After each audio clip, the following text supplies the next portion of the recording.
Hello all, good morning. Today's lecture is really very important. Today we are going to start the topic that is friction. Now friction क्या है, क्या होता है friction? आइए इसको आराम से और अच्छे से समझें, लेकिन थोड़ा फास्ट समझेंगे। मेरे बच्चे, मेरे पास एक बेस है, सपोज करो ग्राउंड है, जमीन है, और इसके ऊपर मैंने एक बॉक्स रखा हुआ है। अब मैं इस बॉक्स पर कोई फोर्स अप्लाई करता हूं। जब मैं इस बॉक्स पर ये फोर्स अप्लाई कर रहा हूं तो क्या ये बॉक्स आगे की तरफ मूव होगा तो क्यों होगा, और नहीं हो रहा तो क्यों नहीं हो रहा। इन सब चीजों को समझने से पहले एक चीज का जानना बहुत जरूरी है। क्या कोई भी ऑब्जेक्ट, किसी भी चीज की हम बात कर रहे हैं, क्या वो आइडियली बिल्कुल फ्लैट एकदम सीधा होता है? मैंने एक बहुत इंपॉर्टेंट बात करी, मैंने कहा किसी भी ऑब्जेक्ट की अगर हम बात करें तो क्या वो आइडियली एकदम फ्लैट, एकदम सीधा होता है?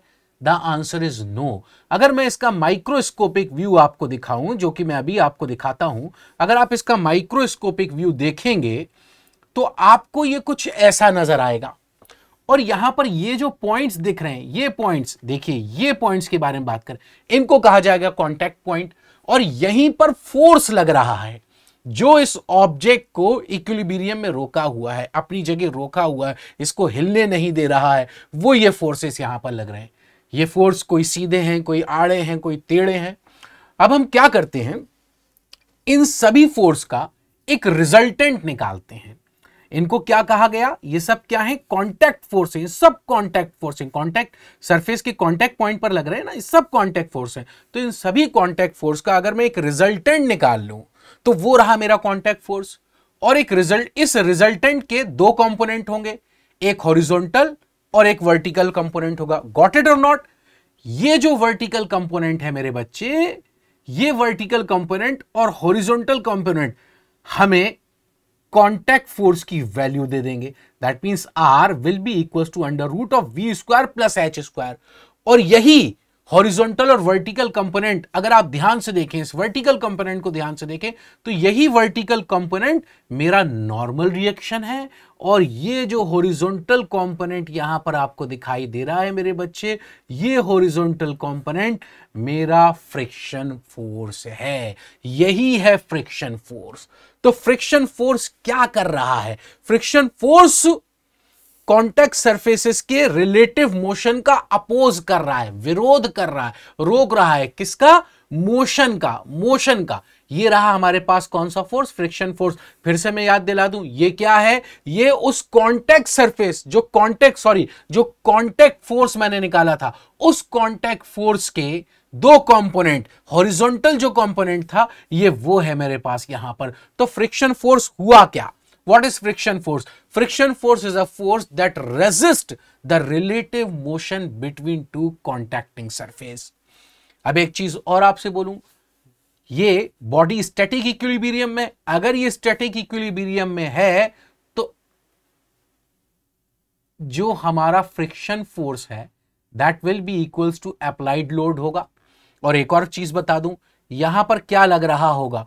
यहां पर W लग रहा होगा, wait, mg, and that w will be equals to n।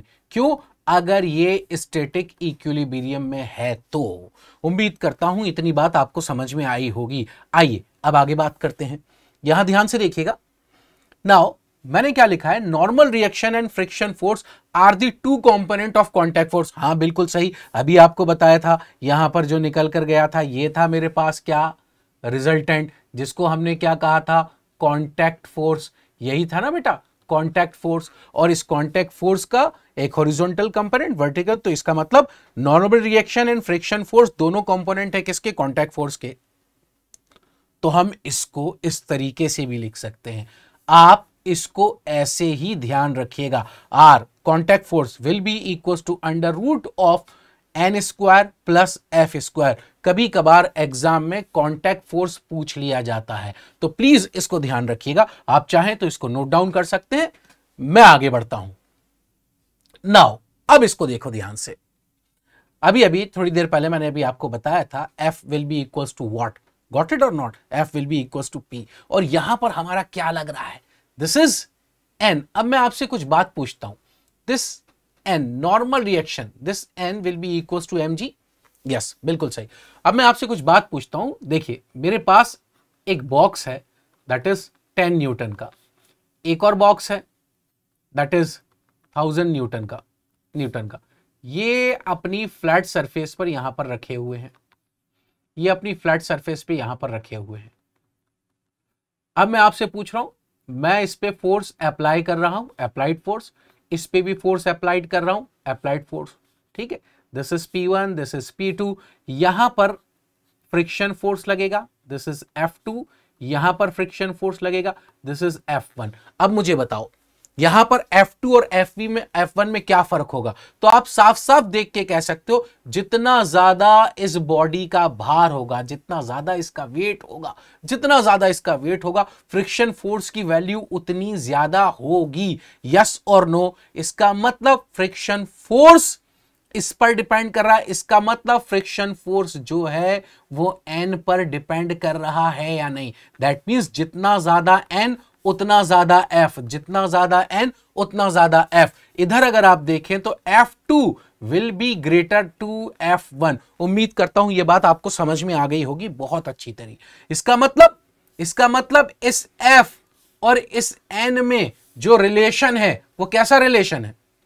इस F और N में जो रिलेशन होगा वो कैसा रिलेशन होगा? जरा सोचिए, इनके बीच जो रिलेशन होगा वो होगा डायरेक्टली प्रोपोर्शनल का। और मेरे बच्चे, हम जानते हैं जब भी कोई प्रोपोर्शन का साइन आता है तो उसको हटाने के लिए किसी कांस्टेंट को इंट्रोड्यूस करना पड़ता है।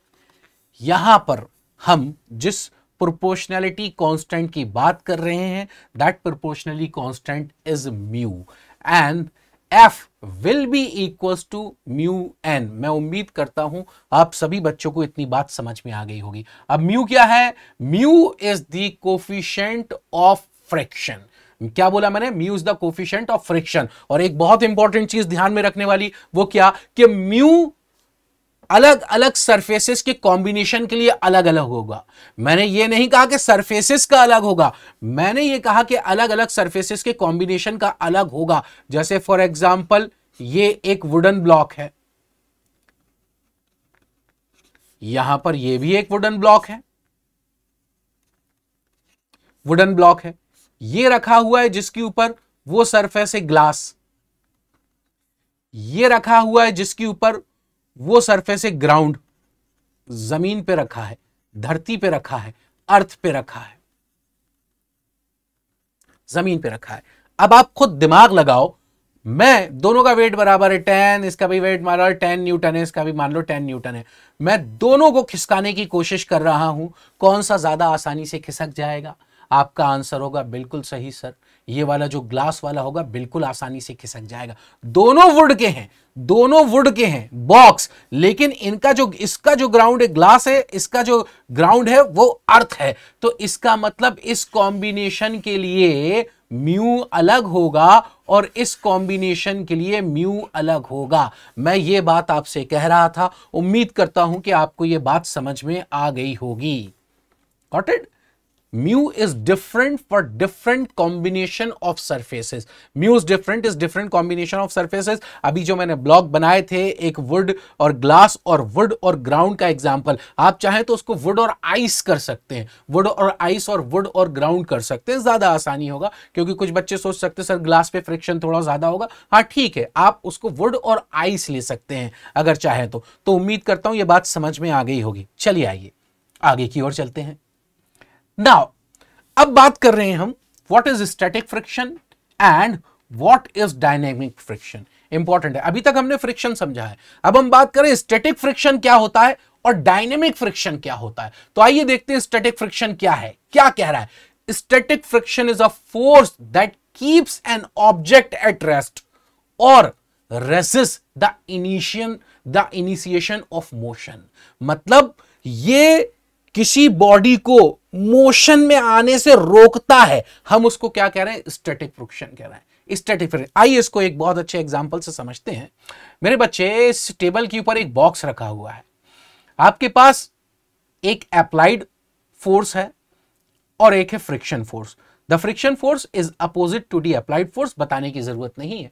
मैं जैसे जैसे अप्लाइड फोर्स की वैल्यू को बढ़ाता हूं, फ्रिक्शन फोर्स बढ़ रहा है, लेकिन ऑब्जेक्ट पे कोई फर्क नहीं पड़ रहा।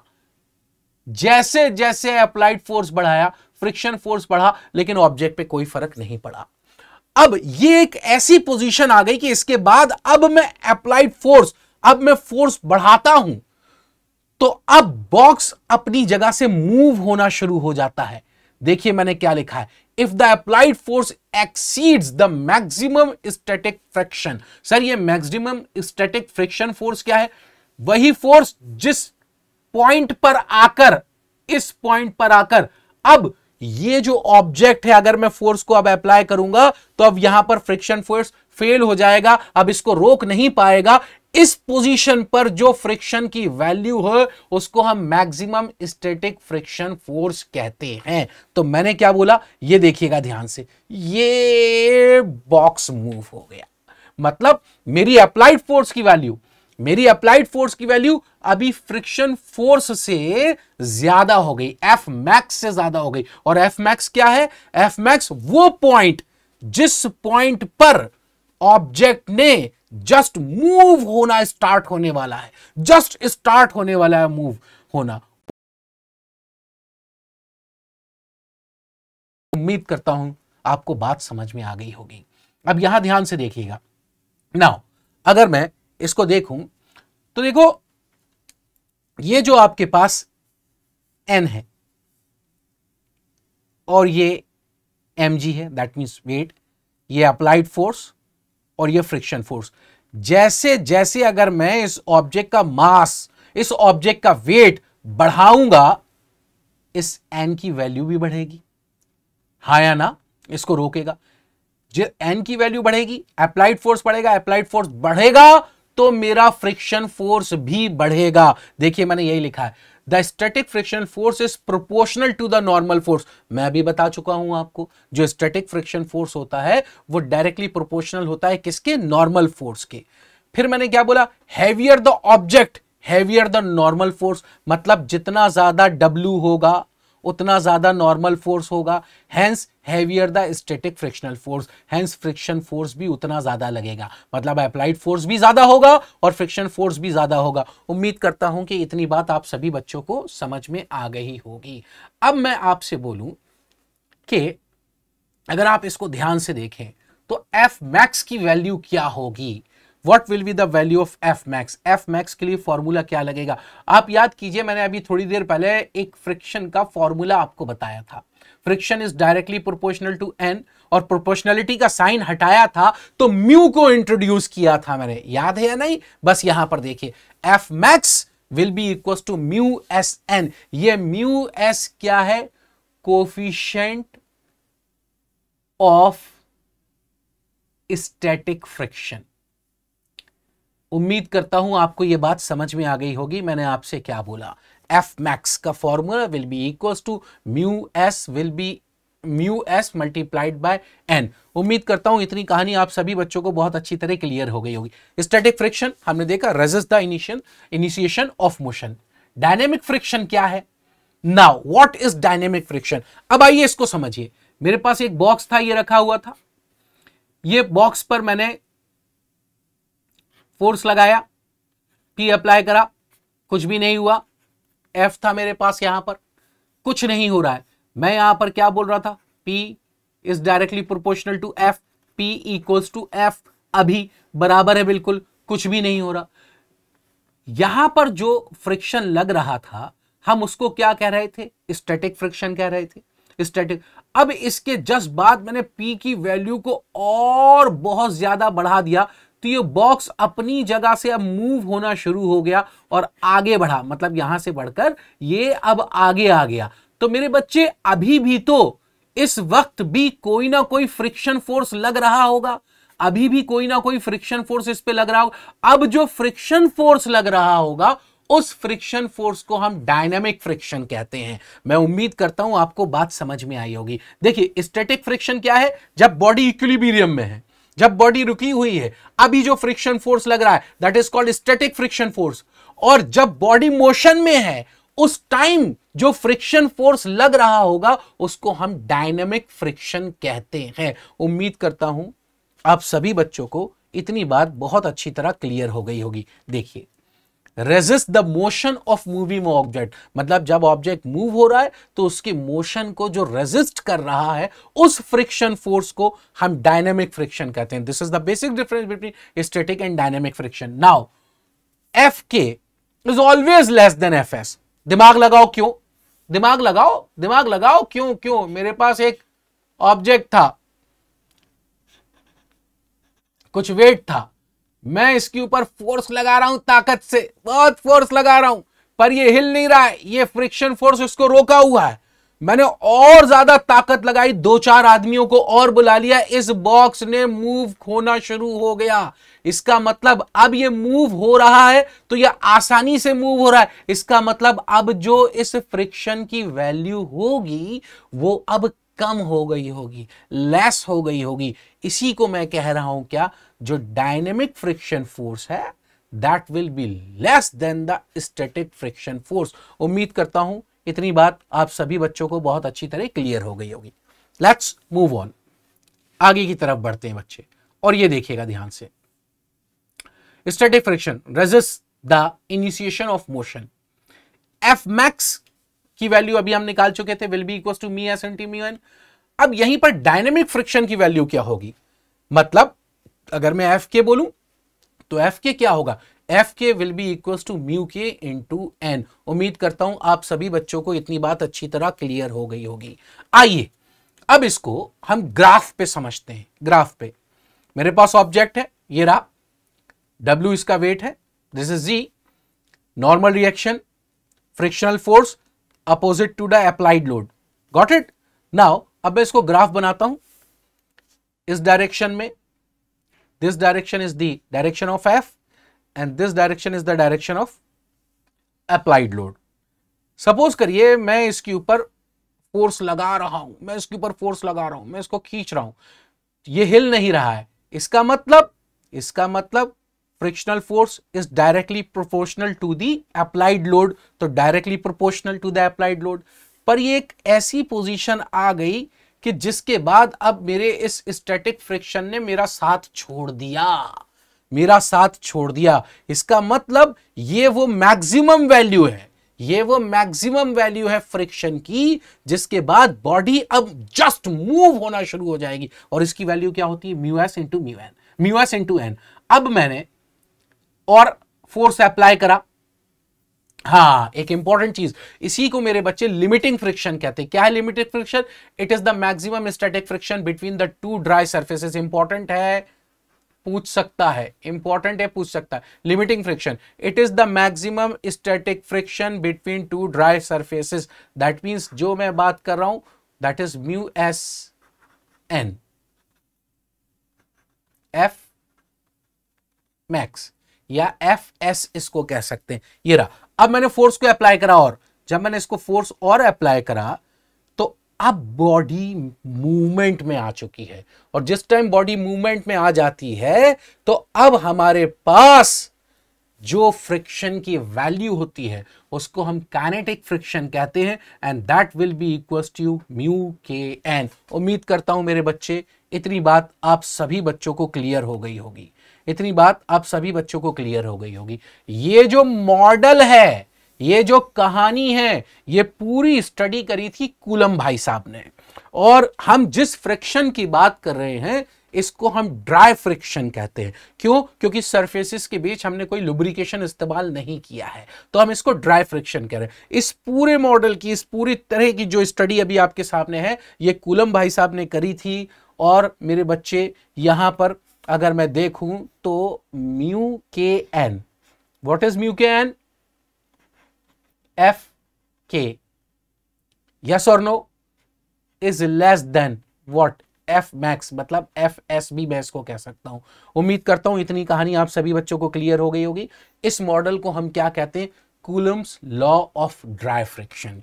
यही है Coulomb's law of dry friction. अब कूलम साहब ने कुछ असम्पशन दिए थे अपने इस लॉ के, एजम्पशन है वो, एजम्पशन, पहला assumption, static friction force is directly proportional to applied load. जी हां, अभी हमने बात करी थी कि स्टैटिक फ्रिक्शन फोर्स जो होता है वो डायरेक्टली प्रोपोर्शनल किसके होता है, अप्लाइड लोड करे, मतलब जब तक बॉडी इक्विलिब्रियम में है, स्टैटिक इक्विलिब्रियम में है। नाउ अब मैं आगे बात करूं, friction force is independent of area of contact, मतलब बॉडी है और ये जो एरिया ऑफ कांटेक्ट है इसके इंडिपेंडेंट है। ये सब एजम्पशन है, एजम्पशन है, किसी हद तक ये पॉसिबल नहीं है कहीं पर जाकर किसी कंडीशन में, लेकिन ये उनके अजम्पशन थे इस लॉ के लिए कि friction force is independent of area of contact. फिर एक बात और कही, kinetic friction force is independent of velocity, मतलब आप कितनी वेलोसिटी के साथ इसको लेकर जा रहे हो ऑब्जेक्ट को, उससे काइनेटिक फ्रिक्शन पे कोई फर्क नहीं पड़ेगा। आपका जो काइनेटिक फ्रिक्शन है वो एफ के की वैल्यू जो है वो कांस्टेंट रहेगी, एफ के की जो वैल्यू होगी वो कांस्टेंट रहेगी। मैं उम्मीद करता हूं इतनी बात आपको समझ में आ गई होगी। ये है कहानी बेटा हमारी यहां तक की। हमने अभी तक जो पढ़ा वो था Coulomb's law of dry friction. आइए अब कुछ और बात स्टार्ट करते हैं, कुछ और मजेदार चीज स्टार्ट करते हैं। तो बच्चों अब हम बात करने जा रहे हैं फ्रिक्शन एंगल के बारे में। फ्रिक्शन एंगल क्या है, क्या होता है फ्रिक्शन एंगल, एक बार इसको पढ़ लीजिए। It is the angle between normal force and resultant of normal and friction force when the body is about to move और on the verge of move. About to move मतलब सोचिए मैंने कहां बात करी थी, वही जो एफ मैक्स की हम बात कर रहे थे, जब बॉडी जस्ट मूव होने वाली थी। तो it is the angle between, underline करते हैं, normal force and resultant of normal and friction force. आइए इसको समझते हैं। सपोज कीजिए मेरे पास यहां पर फोर्स है N और यहां पर मैंने फ्रिक्शन फोर्स ले लिया म्यू N। ये नॉर्मल फोर्स है और ये फ्रिक्शन फोर्स है मेरे पास यहां पर म्यू N। अब इसका एक रिजल्टेंट होगा और इसका रिजल्टेंट, लेट सपोज कीजिए कि इसका रिजल्टेंट ये ले लिया मैंने, क्या, R is the resultant. Got it. तो फ्रिक्शन फोर्स क्या होगा, R क्या है, R is the resultant of normal and friction force, मतलब resultant of normal and friction force. इसके और इस नॉर्मल के बीच जो एंगल है, दिस एंगल, इसको हम फ्रिक्शन एंगल कहते हैं। इसको डिनोट करते हैं फाई से, और इसको अगर निकाला जाए तो tan phi will be equal to mu N perpendicular upon base. देखिएगा ध्यान से, बहुत अच्छे से देखिएगा, म्यू एन एंगल के सामने वाला परपेंडिकुलर, एंगल के सामने वाला परपेंडिकुलर अपॉन बेस। तो mu N upon base, that means this, that means N से एन गेट कैंसिल। इसका मतलब मैं ये कह सकता हूं tan phi will be equals to mu, phi will be equals to tan inverse mu. उम्मीद करता हूं आपको बात समझ में आ गई होगी कि फ्रिक्शन एंगल क्या चीज है, क्या भला है, क्या होता है फ्रिक्शन एंगल। अब इसका सिग्निफिकेंस क्या है सर, बेटा इसके बहुत सारे सिग्निफिकेंस हैं, जिनमें से कुछ सिग्निफिकेंस की अगर मैं बात करूं तो सपोज कभी कभार क्या होता है कि हम क्या करते हैं मेरे बच्चे, हमें फ्रिक्शन दिया है, फ्रिक्शन फोर्स और नॉर्मल दिया है, तो हम कभी कभार क्या करते हैं, हम रिजल्टेंट से काम करते हैं, हम रिजल्टेंट निकालते हैं। और रिजल्टेंट जब हम निकालते हैं तो रिजल्टेंट किस एंगल पर होगा, रिजल्टेंट होगा फाई एंगल पर। तो हम जो रिजल्टेंट लेते हैं नॉर्मल से वो फाई एंगल पर लेते हैं। ये इसका एक सिग्निफिकेंस हुआ। आइए कुछ और सिग्निफिकेंस के बारे में बात करते हैं। इसका जो दूसरा सिग्निफिकेंस है, आइए उसके बारे में बात करते हैं। और इसका दूसरा सिग्निफिकेंस है एंगल ऑफ रिपोज। अब एंगल ऑफ रिपोज क्या होता है, सपोज कीजिए कोई बॉडी है, वो इस इंक्लाइंड सरफेस पे रखी हुई है।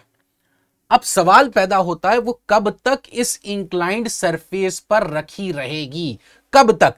अभी मैंने आपको पढ़ाया था फ्रिक्शन एंगल, अभी पढ़ाया था फ्रिक्शन एंगल, जिसमें हमने वैल्यू निकाली थी किसकी, फाई की, that will be equals to tan inverse mu. तो ये तब तक ये बॉडी नीचे नहीं गिरेगी जब तक ये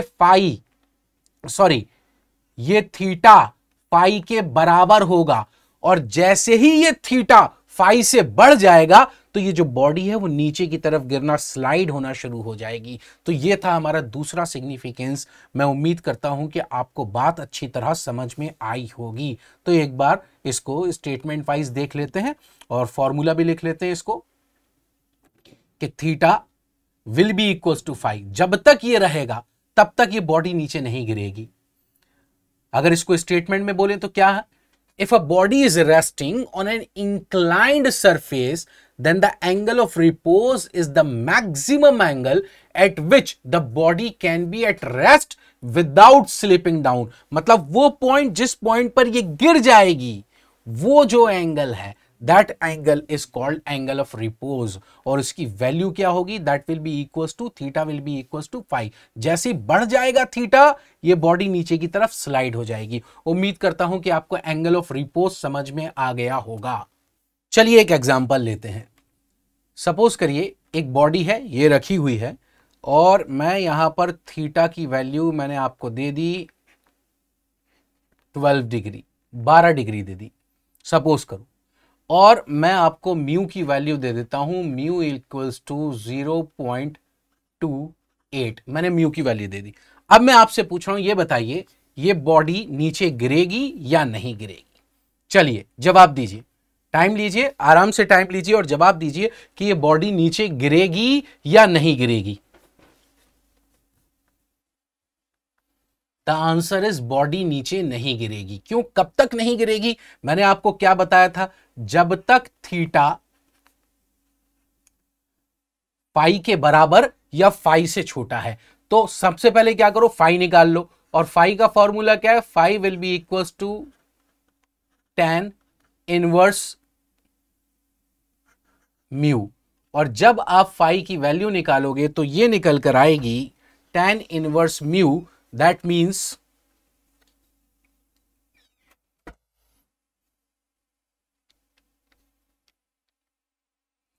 15.64, 15.64 ये कुछ ही निकल कर आएगी। और ये साफ साफ दिख रहा है यहां पर क्या, theta is what, theta is less than pi here. इसका मतलब ये जो बॉडी है वो नीचे नहीं गिरेगी। चलिए एक और एग्जांपल यहीं पर ले लीजिए। मान लीजिए अगर मैं म्यू की वैल्यू आपको दे दूं 0.13, अब आप बताइए क्या होगा, अब आप बताइए क्या होगा। म्यू की वैल्यू ये दे दी,